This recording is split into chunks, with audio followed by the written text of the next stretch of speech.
Hello, everyone, and welcome to another episode of ParaMindful, a spooky show where myself, my good friend Karl Carafell down there, Alex the werewolf on the side there, all talk some spooky-ooky-ish. I'm Melball Collins, before we forget that introduction.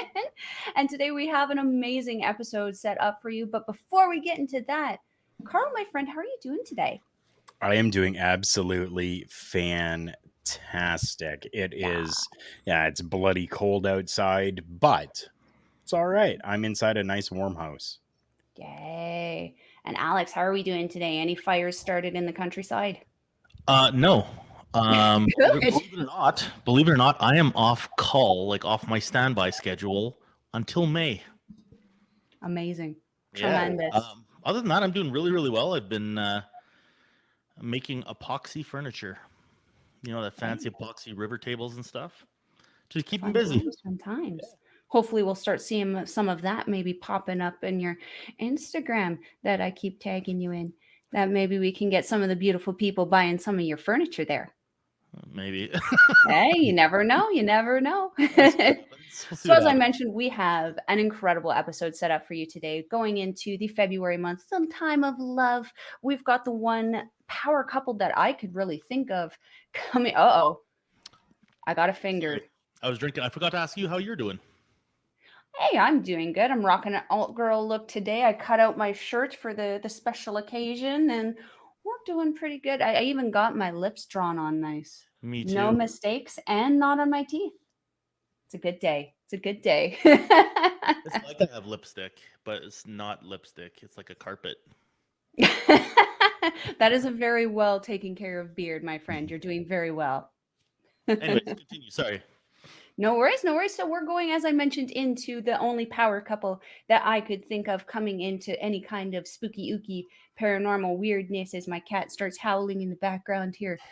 And that is Ed and Lorraine Warren, the infamous, somewhat famous demonologists.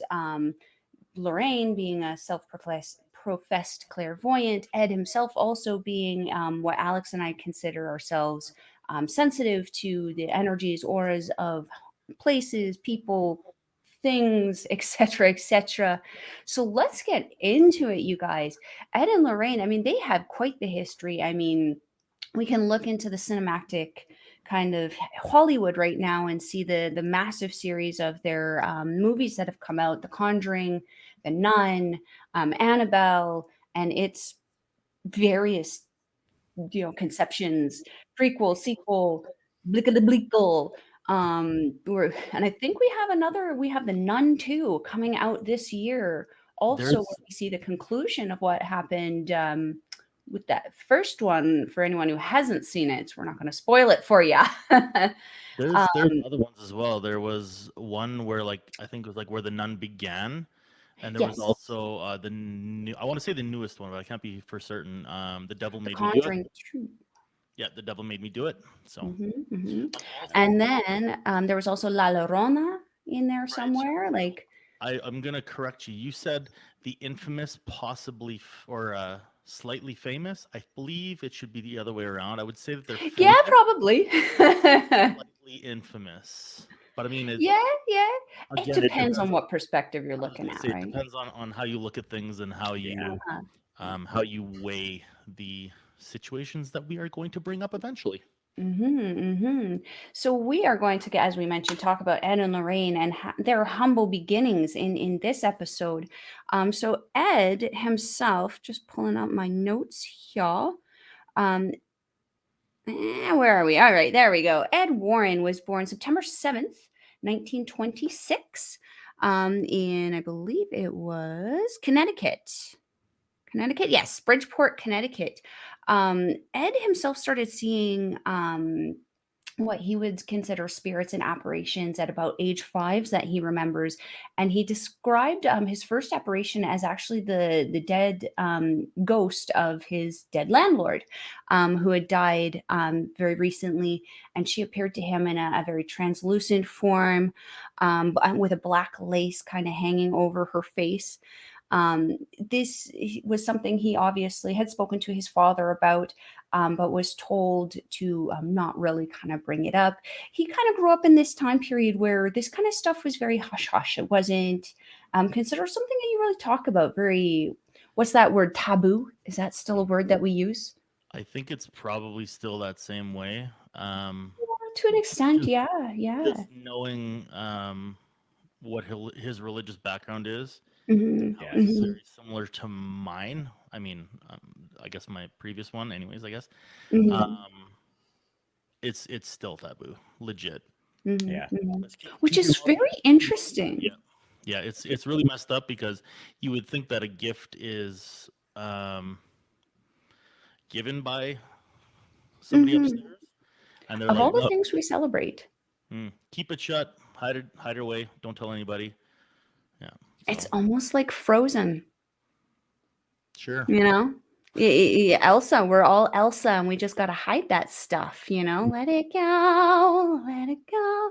Oh, ooh, ooh, That's my that favorite was a song. possession right there. My goodness. But you are right, Alex. Like, considering the spirituality that the world seems to be kind of going in right now, it's interesting to think that they would close off that kind of part of it, and a lot of people do close off that part of it and choose not to accept that kind Yeah. of aspect of it.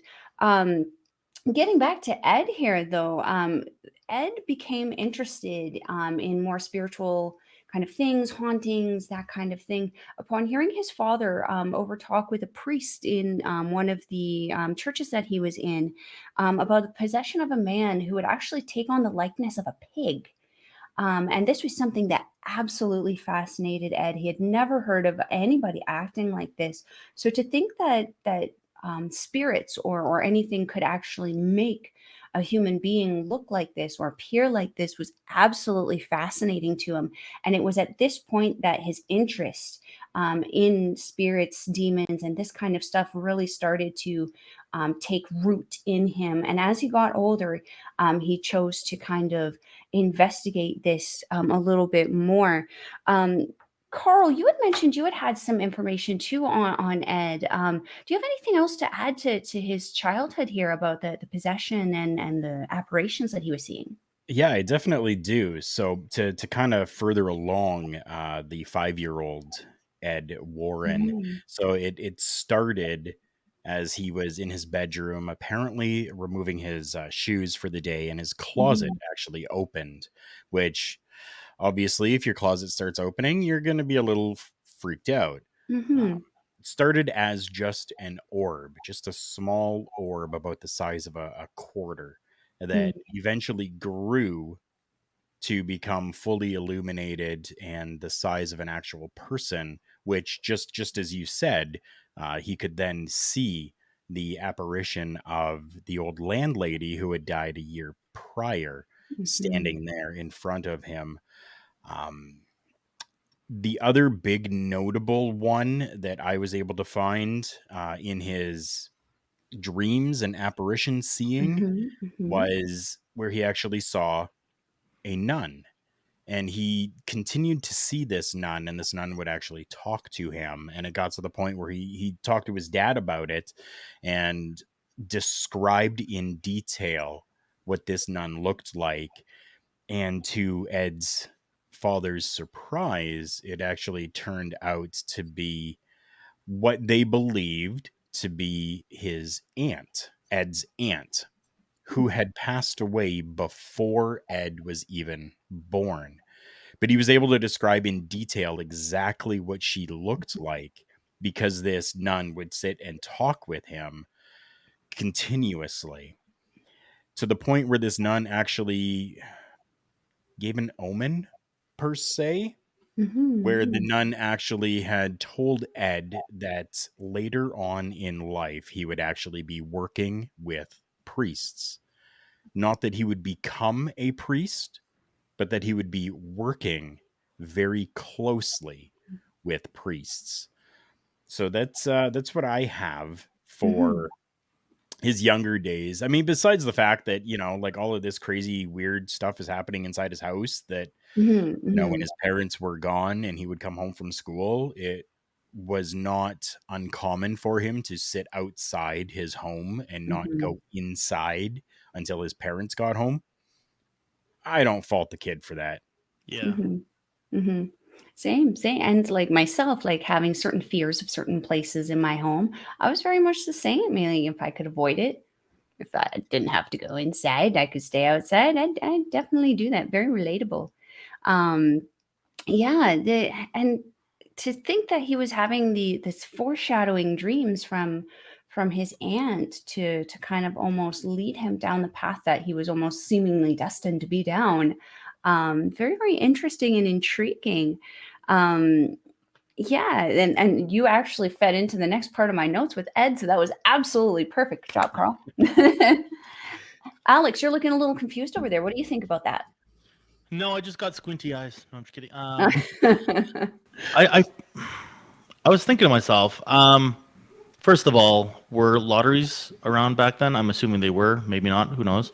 Why was his aunt not giving him lottery winning numbers, or helping him find missing kids, or you know what I mean? Buried treasure. Yeah, exactly. Where Oak Island, come on. I just and it's completely off topic again. It's very Alex of myself, but Mhm, why is it um so pick and choose, but only, you know what I mean? It's like you have mhm. the gift, but you can only use it sometimes. That would drive me crazy. Don't give Alex the psychic gift. Professor Xavier, just rub your head a Yes. little bit.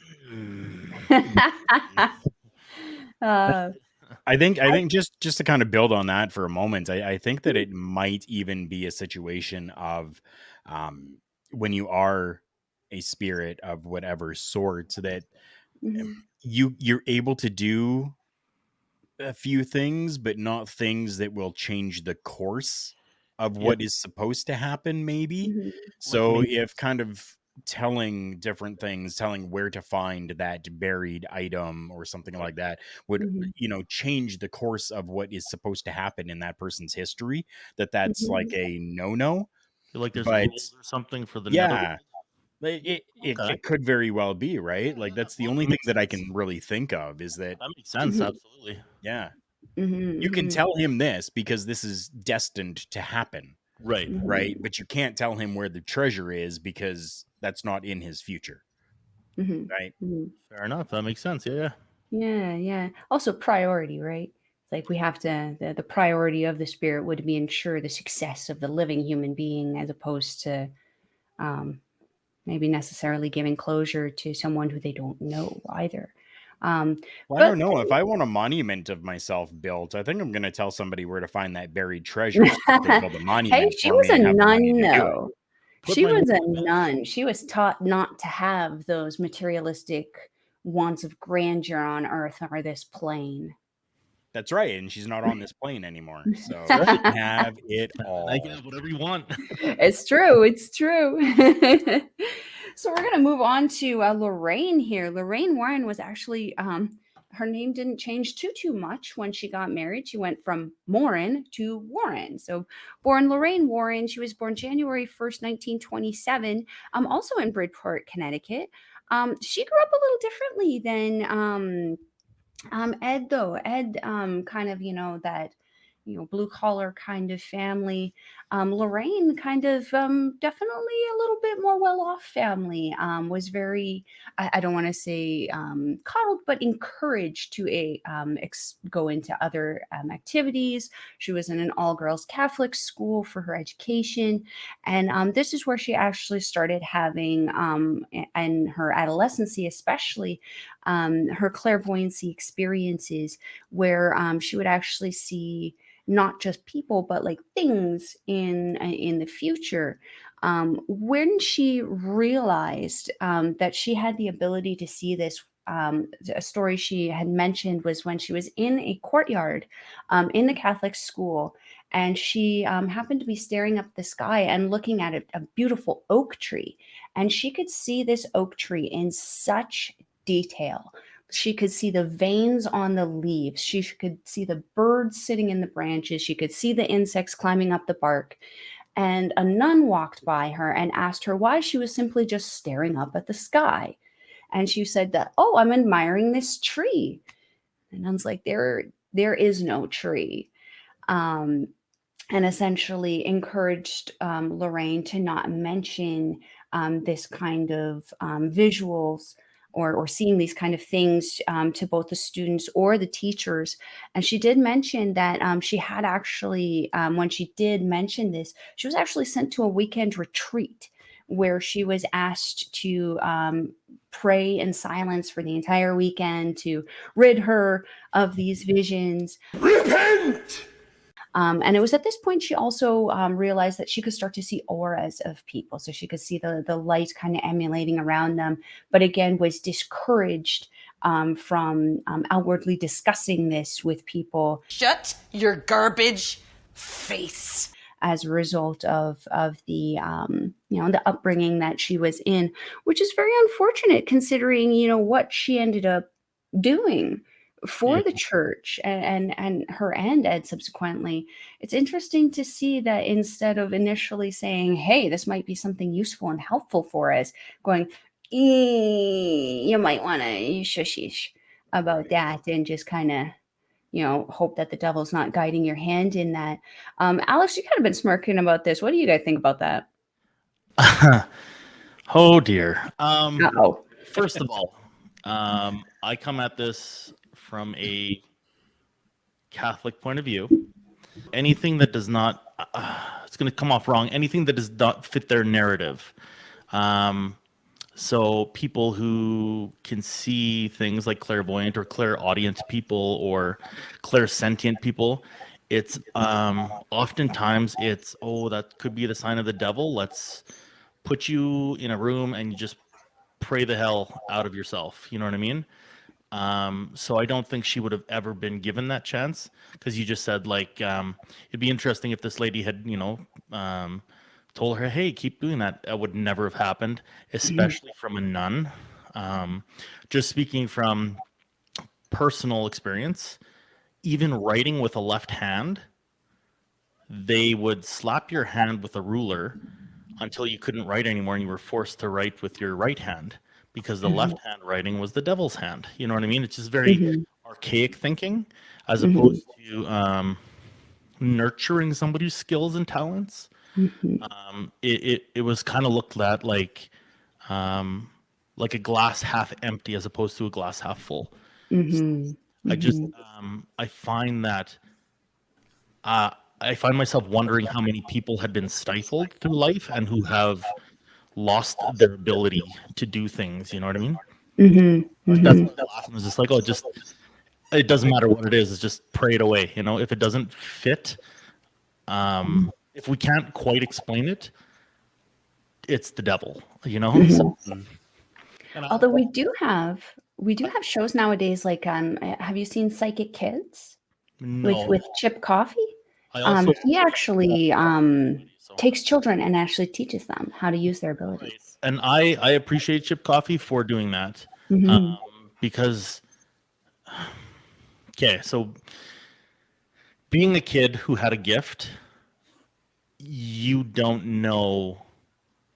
If you've never had a gift, you do not know how frightening it is, or how alone you feel to not be able to tell somebody, hey, I hear something, or you know what I mean? And it's not like, oh, the leprechauns told me to burn my house down. It's not that. If that's the case, you should see a doctor. But you know what I mean? It's very alone. Even you can't even tell your best friends, because the minute you say, I hear a voice, they're automatically, oh, you're schizophrenic, man. You're banana pancakes, right? And so, like I said, I apologize if that offends anybody, but that's where I come from. That's where my personal experience comes into play, right? So That's fair.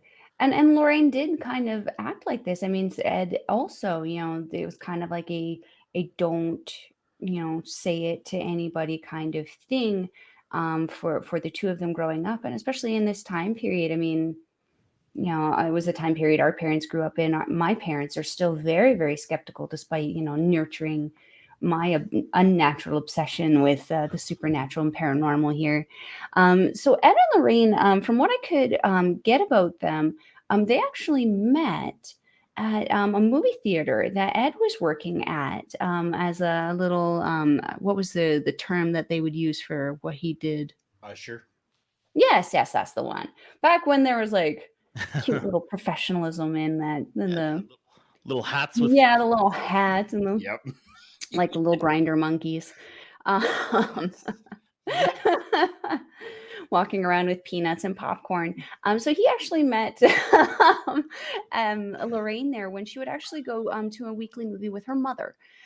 So yeah, they were able to kind of meet there. They eventually started dating.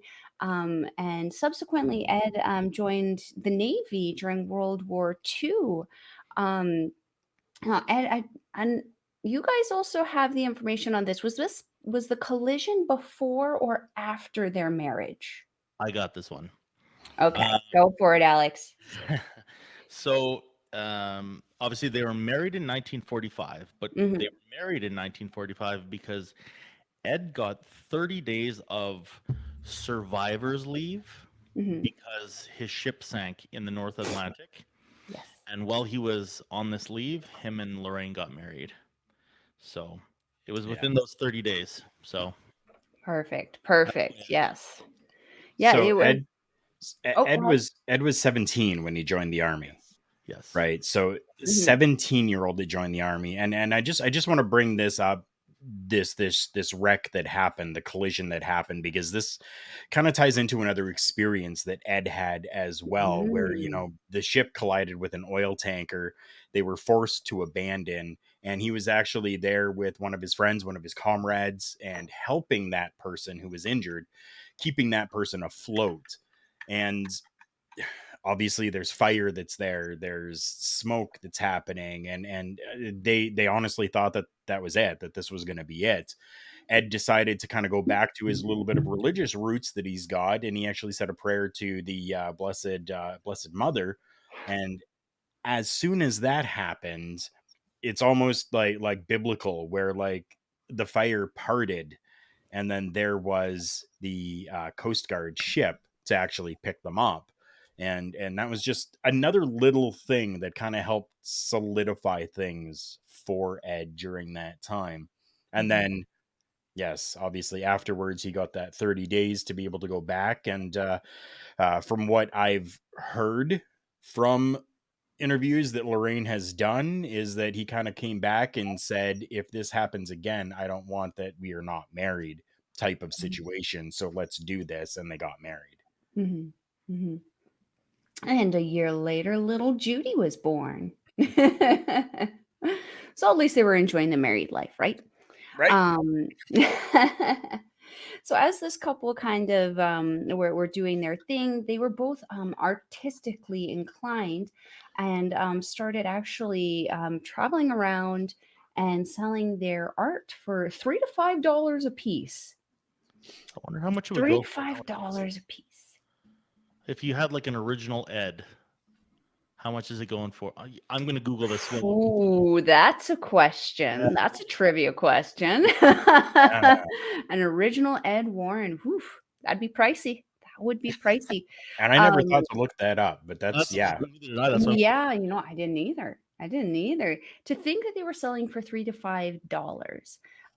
You know, looking at some of the artwork that some people sell for 300,000 to 3 to 5 million nowadays. I mean, I can't imagine how much that would be now. That's crazy to think. Right. um, but yeah, since the couple were both artistically inclined, they did make a living selling their paintings and stuff like that.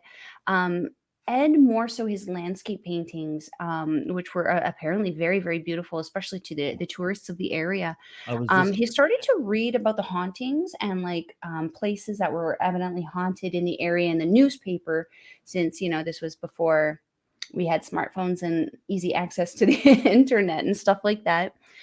So he would actually go to these places and paint them. and use that as an almost like a gateway to talking to the occupants of the house about if anything was maybe happening in there, or what was going on. Um, the one time I have the one story that I have here is they started visiting places out of curiosity also, and found themselves at the Ocean-born Mary House. Had you guys heard about this place until before No. this? I hadn't either. I actually had to look it up. It's in a town called Henniker, New Hampshire.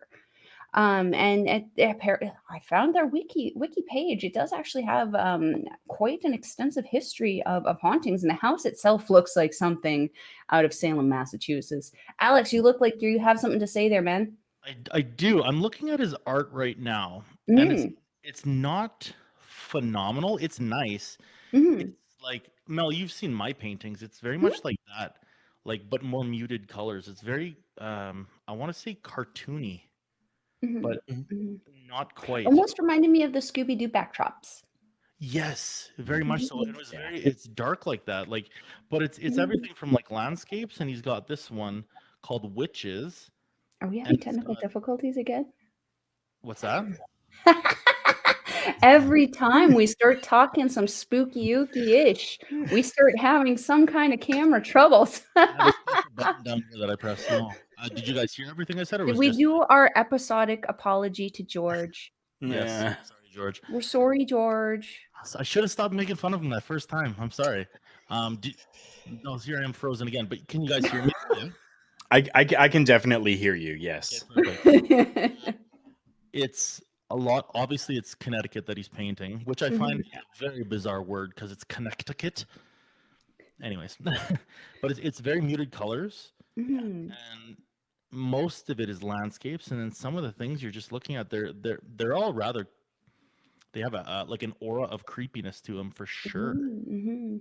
I'll post some when I do the editing and stuff. Mhm. Absolutely, yeah, just throw them up here, but Yeah. yeah, I mean, this was again like a gateway for them to start talking to the people, so maybe, they were drawing it, like, from the perspective of the aura that maybe Lorraine was picking up of Maybe. the house, because this house, as we were mentioning, the, Ocean-born Mary House in Henniker, New Hampshire, they actually went there and were speaking to the owner at the time. His name was Louis Roy.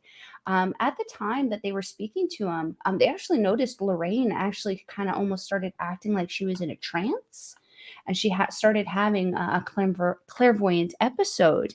And Roy actually said this is something that happens very often, very frequently to the clairvoyants who come into the house, because the things in the house, they want to express themselves, they want to be heard, they Yeah. want to speak. So this was actually kind of like a almost a definitive moment for Ed, where he started to go, hmm, we might be onto something here. We might actually have a team, like a tag team thing that we can actually start, making some interest on and actually starting to build upon. So this actually made him think about more hauntings and more haunted places, more locations that they could go to, that they could check out. He would often go there and sketch them, and again start using the paintings as an introduction to get into the house. They would do extensive interviewings. Their offices were filled with tape recordings, notebooks, just of interviews that they did with all of these people. And then, of course, they would sell the paintings. As Alex would mention, some of them are a little creepy looking. Maybe we could, who knows? Maybe some of them were used in the Scooby Doo original backdrops. You never It's like know. the ghost painter or something. Yeah. I didn't get Yeah. any prices. I couldn't find any prices. I have a question though. Hmm. Did he ever sketch what he saw as, you know what I mean? Because like he had the dreams and stuff of like the nun and everything. Did he ever draw Oh. any of that or? No, the movies would insinuate Lorraine was the one doing that, but it was never mentioned if it was him or not. Right. I don't mean at like a location per se, but you know how Hmm. like he saw the his aunt or whatever. I was just kind of curious if Hmm. he Hmm. painted any of that kind of stuff, but I Oh, No, that not makes me found. trigger a bad thought there. what do you mean? I mean, the only nun that we know that confirmingly we saw was his aunt. Oh shit. Like, that just opened a can of worms. Now they made the movie The Nun, and there's The Nun 2, and oh my god. And we know from again from the movies what the nun was apparently. The name showed up throughout the entire movie. You have to really be looking in the background there to see. And we know that once the demons, once you know their name, you can actually demand control over them, which ultimately for a clairvoyant or for an exorcist, this will be your best tool in getting rid of whatever the problem is. But yeah, now I'm kind of like triggered and now concerned about this nun far more than I was before. um at that question. Knowledge is power. It's definitely something worth thinking about, because Hollywood likes to kind of blow Embellish. things up a little. Yeah. So, in real life, it was made to seem like this nun was a good person and a good influence in Ed's life. The cinematic universe, it was never implied, even though in his real life it was, that the nun character was a positive influence on him. So this is a very, and considering the Warrens' also involvement, specifically Lorraine's, because Ed sadly did pass in 2006. um, the Warrens were heavily involved, even Lorraine making cameos in the movies up until she passed. So yeah, she would have had creative control over to some degree over what was being portrayed in the story. So it is very interesting and now concerning. Um, The haunting in Connecticut, she was yeah. an advisor, and she was also the she got to say, hey, no, don't put that in there, that's not what happened, that kind of thing, right? So Hmm. she had the So final yeah. okay. So It's concerning now. Something we may have to talk about in our next episode, where we break down some of the cases. We may have to bring up some of that there. So Now yeah, I wouldn't, but I wouldn't go like look too far deep into we might that. I not be mean, able like to find yes, anything. Ed's aunt was a nun, Hmm. but Lorraine had quite the negative experiences with the nunnery and the all Catholic or Hmm. all girl Catholic So true. school and stuff, right? So Hmm. this movie that's based around those situations could be Lorraine's story and not Perception. Ed's. Yeah, I was that's having true. I was having a conversation with Carl before you came on here, Mel, Mm. and I was talking about how people might not know what a nunnery is. Mhm. Small towns, a lot of people will probably know that if they're a little bit older. Mhm. A nunnery is basically where a whole bunch of nuns sleep. It's like their house, and Mhm. there is a main nun they called Mother Superior, Mhm. and she was like the head nun in charge of all the other nuns. And usually it was a large building that was next to the church. Mhm. And then the priest of the church would live in a rectory, which was his own separate house. Usually had an office in there for running Mhm. church business and stuff. But just in case anybody didn't know what a nunnery was, Mhm. it's not a place where they make nuns. It's just a place Hmm. where it's a nun Where they house. groom them. It's a nun house. It's where they put the nuns together.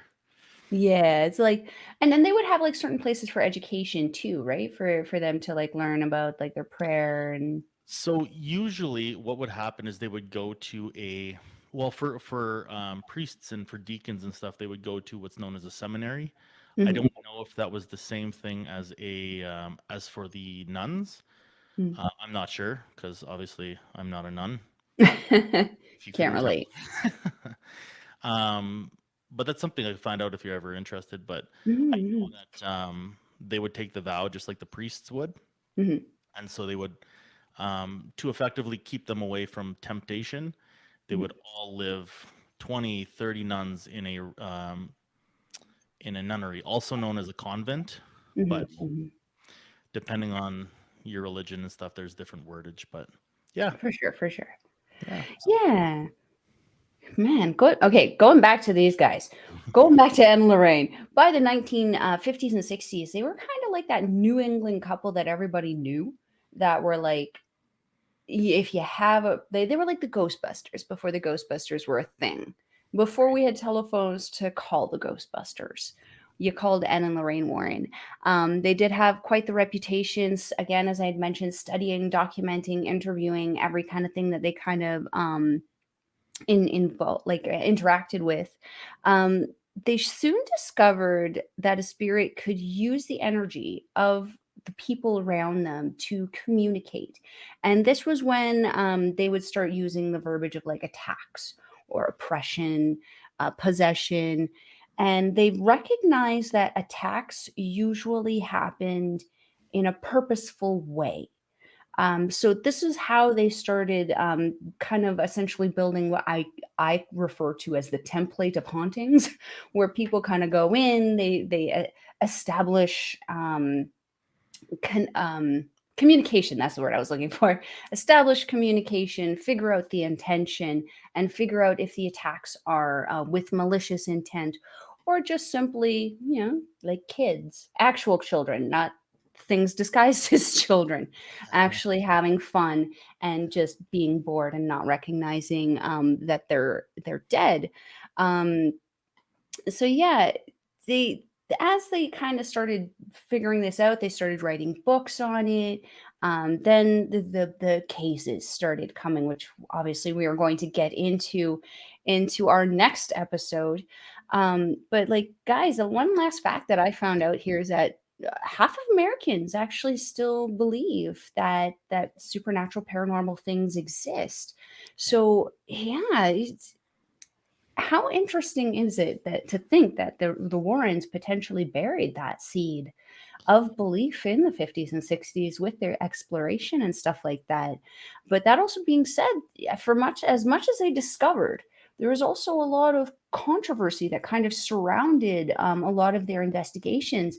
In particular, the case of The Devil Made Me Do It, which Alex has a lot of information on, and we're going to get into. Alex, Um, take it away. I just wanted to add something about Lorraine. So, Mhm, even though she knew she had clairvoyant skills, mhm, she remained a skeptic for a mhm, very, very long time, like a staunch skeptic until like her mhm. later life, and then she started to look at things as I do, I guess, as a believer, a skeptical believer, and it was to the point where she was tested, her skills were tested, and it's unreal. So she was tested by a doctor, a psychologist, and the quote I have is the doctor says her skills were far above average in clairvoyant skill. And I mean, take that how you want, but I mean, far above average is to me saying this lady kicks ass. If that isn't a confirmation, I don't know what is. Right? So, and it was a doctor who Mhm. was a Scientologist. I was going to say Scientologist. Who was a whole different. That one with just science. We respect the science, not the Scientologist. So the doctor was a scientist, psychologist. Yeah, it's pretty interesting how that happened. But Mhm. do you want me to go into the devil? Yes, Maybe do it. please, Okay. please. So colloquially, this case is called the "Devil Made Me Do It" case. Um, it's basically the Arn Cheyenne. Oh yeah, and I freeze. The Arn Cheyenne Johnson. Please Um, forgive us, Arn. yeah, it's that trial. So I have it all written down here, so I don't want to get anything wrong. So stand by. Okay, so this is the first documented, and I think the only real case in North America, anyways. I mean, other countries, who knows, where the defense of a murderer was they tried to prove his innocence by reason of demonic possession, and therefore no responsibility on his part. Mhm. Um, so the story goes, they noticed their son. So Arn Johnson and his wife had a son named David. David was acting a little bit of weird, a little bit strange, and he had Basically visions. He saw an old man, and this old man would push him and taunt him and basically terrify him. Get your fat ass back here. And he told David that he was going to hurt his parents if they moved into a certain rental home that they were planning on moving into, which is pretty strange. I mean, right? But I mean, kids make stuff up all the time. According to David, this old man would transform into a demonic beast who would mutter in Latin and would threaten to steal David's and his parents' souls. Your soul is mine. David was having night terrors and unexplained scratches and bruises all over his body. Basically, what happened was this family tried to get a hold of priests and all sorts of things, and nobody was helping them. They didn't know what to do. So it took after 12 days of not knowing what to do, they contacted Ed and Lorraine, and Ed and Lorraine basically contacted as many priests as they could to try to convince the Vatican to allow them to do an exorcism. And eventually it was allowed. And what happened, so what happens in exorcisms is usually somebody from the family is allowed to stay. Why, I don't know, but maybe legal reasons, who knows. But what happened in this case was that Arn, so David's dad, basically told the demon to leave his son alone and basically like take me instead kind of thing, right? As you would do if you were a parent taking care of a child, right? And what happened was one of these demons allegedly left David, went into Arn, and there were apparently 3 demons in David, so now he only had 2, and I don't know what happened to the rest. Maybe they took a vacation, went back home, who knows. It's so weird. And then what we got was we have a very weird acting Arn. So after that exorcism event, Arn started having hallucinations, night terrors, as well as he would start growling like an animal, and he would not remember any of it. So that's very strange in my opinion. Anyways, to cut things a little bit short, what happened was he ended up they ended up obviously moving to this house. That's where the whole issue happened. He ended up in a kind of like an argument with the landlord, and the landlord's name was Alan Bono. So they got in this heated argument, and then the witnesses of this argument heard Arn start growling like an animal, and his face, they say, contorted, and he pulled out a 5-inch knife and stabbed Alan several times. Now,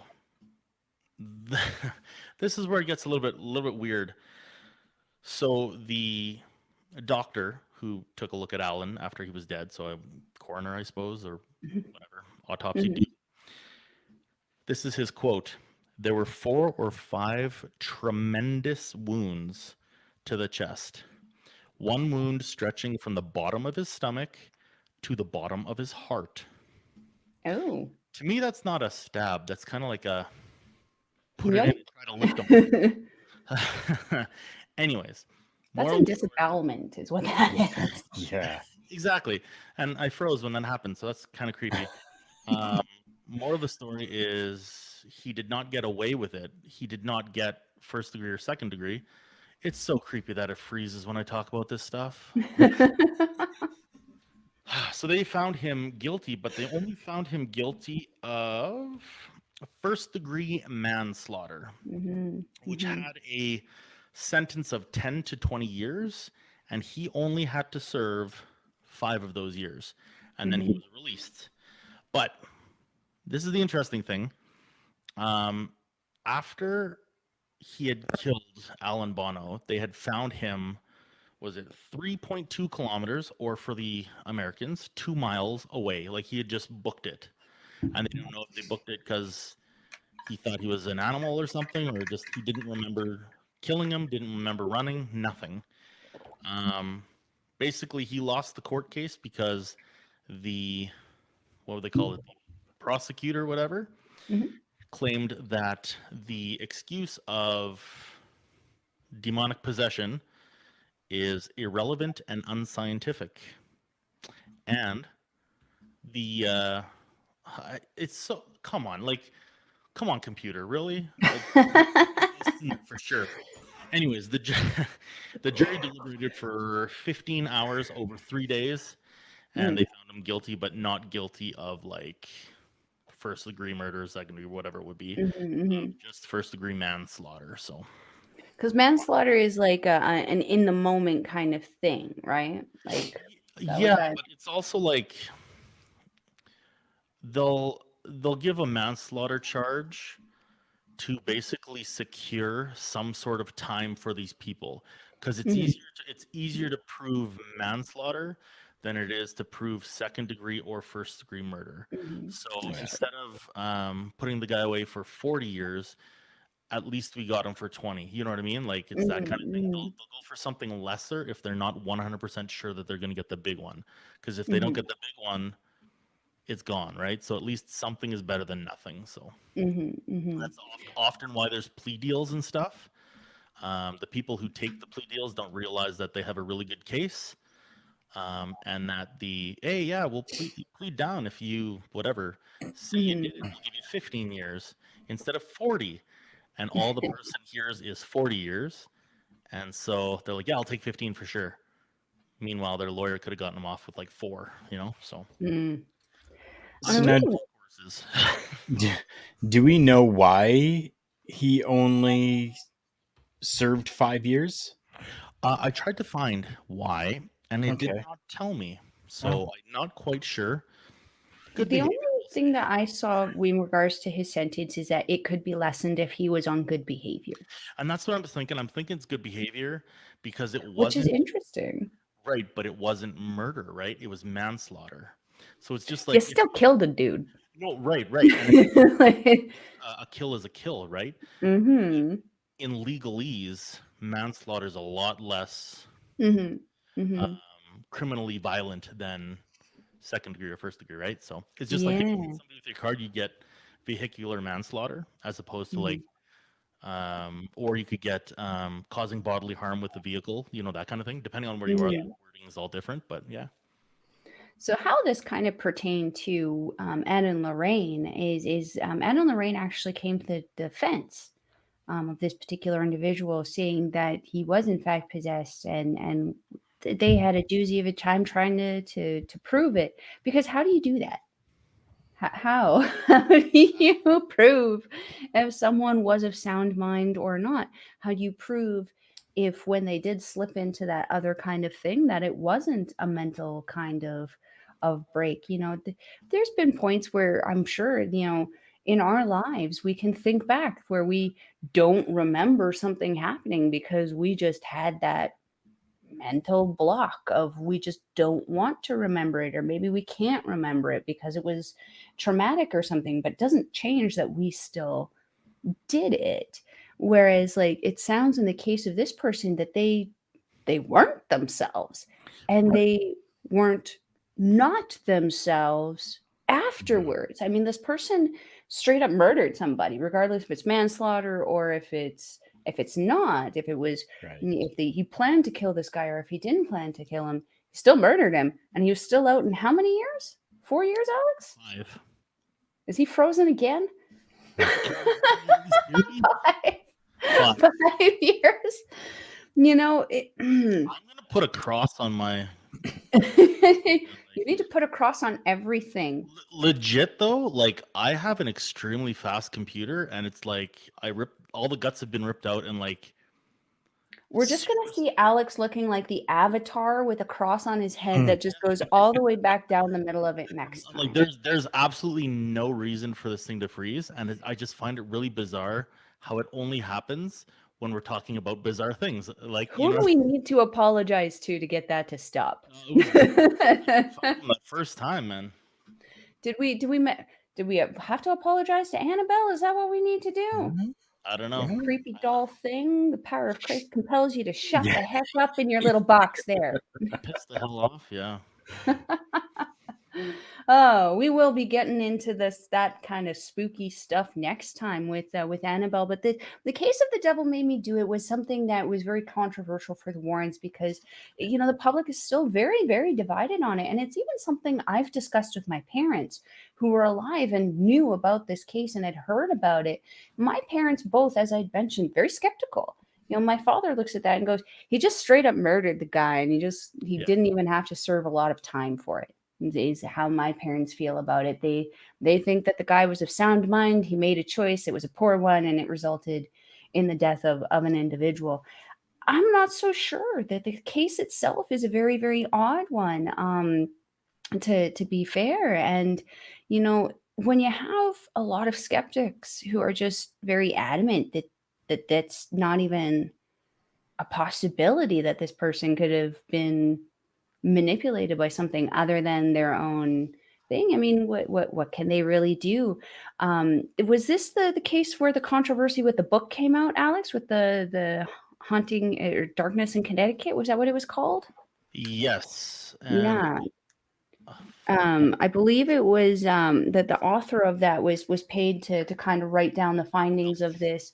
Yeah. And he had mentioned that Ed had made the request that some of the information be, embellished and stuff like that.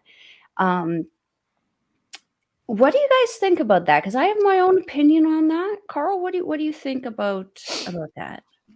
I mean, shock sells, right? So if I'm going to embellish a little bit, but Mhm. not to the point where it's outrageous, well then people are going to be gripped, and they're going to want to maybe buy the book. They're going to want to maybe learn a little bit more about it.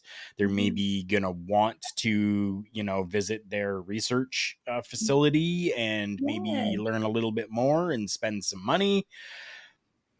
It could have just very well been a money game of, if I embellish just a little bit, it's going to make it a little bit more exciting. Alex, what do you think? So I completely see where Carl's coming from, Mhm. and I feel like there's another option. Mm. So one man's embellish might be another man's like, hey, can you just take out the names? Can you change the names? Can you change the location? Can you change a time? Mhm. You know what I mean? Mhm, mhm, mhm. Again, we fall into the English language and semantics, right? Mhm. So I mean, I totally agree with Carl. Like that's my opinion is like shock sells. But Mhm. what if it's just that dude's like, oh yeah, he paid me to embellish shit. Yeah. Except maybe he paid you to keep the guy's name quiet, Mhm, or mhm. instead of calling him Rich, call him Doug. So Yeah. that's the thing is like we don't know what embellishments. I mean, maybe we do. I haven't dug deep enough to find out, but Mhm, we don't mhm. know. He said to make it scary. Make Yeah, it scary. you know what I mean. Like we don't know Mhm. what was embellished. So go ahead. Yeah. And like that's kind of like kind of exactly what I think here. It's like you got to remember, Hollywood is Hollywood, and they may have that little fraction of a sliver of a something in there that you can maybe see that might be true, but like Texas Chainsaw Massacre is a great example. It was based on Ed Gein, but we both know, all of us know, Ed Gein was not wearing a flesh suit running down the back roads of Texas with a chainsaw going after some teenage girl in the 60s. Correction. Ed Gein was making a woman suit out of skin. Yeah, see, and like Texas Chainsaw Massacre was just like a flesh suit of everything. That's right. Okay, there was also a chainsaw. Ed Gein never had a chainsaw. He had a cauldron, you guys. There, 100. there was also not a mutated family. It was just him. Yep. You might look at him and think otherwise, but I but mean, he probably thought otherwise. He probably wasn't okay. no chainsaw otherwise. Yeah, actually, it's a very interesting story about how like his whole story about We how will get into that in another episode because we are quickly running out of time. And we still got outros to do, my friend. But yeah, the thing with this guy is that you got to remember, there's always going to be embellishments. I mean, if you can always just look at the Conjuring series, the Perron family was traumatized. But I can guarantee you, what happened in the Conjuring movie visually is probably not even remotely close to what happened in real life. Does that mean that the trauma that the Perron family suffered didn't happen? I challenge you to say that to their faces and maybe see what they got to say about that, Right. because they went through something and it traumatized an entire family. So, it was scary to them. Maybe they didn't have their mother hanging around in the rafters like a witch, scrippity croppling all over the place, but it's something still happened that traumatized them. So that being said, guys, we're going to wrap up this episode because we are all going to get so long-winded and we are getting close to the end here. But next time you can be very, very excited to be talking about the cases of Ed and Lorraine Warren. We are going to include the Amityville Horror, the Perron family house, and the Annabelle doll. You do not want to miss out on that. So that being said, we have to quickly talk about our sponsor, Rogue Energy. If you go to their website, rogueenergy.com, use our promo code that Karl has thrown up at the bottom there, OLE Pods. You can get 10% off your order. They have energy drinks, they have hydration drinks, and they have protein drinks. Always make sure you drink the protein with not water, because that does not taste as great. However, the blood orange and sour candy pre-workouts are amazing. Highly recommend you try them. And you can get your choice of drink cup if you order that for $17.99 US. I have my Miner Shaker Kawa downstairs. She's a Shaker Kawa. That's what she is. So that being said, Karl, if we are wanting to follow you on social media, where are we going to find you, my friend? It will definitely pop up here somewhere. It is my link tree. Super quick, simple, easy. linktr.ee/Karl Caravel. Excellent. And Alex, if we're wanting to like try to stalk you on social media to get you started on it, where can we find you? YouTube, Werewolf with the Movies, or YouTube, Waichi Cannon, or Instagram. Yeah, let's start harassing him on there. Get him to post some more stuff up there. We'll get you started on something. That's right. And if you're wanting to follow a Melball, you can follow me on Twitter at Collins Melball. You can also follow me on Instagram, Mastodon, and Facebook at Melball Collins. You can find me on YouTube at Andre and Melball's Wrestling Talk, usually every Monday, Wednesday, and Friday now, it seems, because New Japan and Stardom are just putting out endless tournaments that I have to watch, and I'm not complaining. You can also catch ParaMindful here popping up on our local establishment every other Saturday. We post our ParaMindful videos every Monday. They kind of shadow us on Saturdays. Gives you guys an opportunity to catch it on Saturday if you didn't catch it on Monday. Do you guys have anything else to say to the beautiful people? The beautiful people. There, that's better. I went Manson instead of Elsa to end this off. Excellent. Anybody else have anything to say? No, We are good to sign off. Awesome. Well, everyone, I am your Melball. Over there is Alex. Down there is Karl Caravel. We will see you next time. Keep us spooky.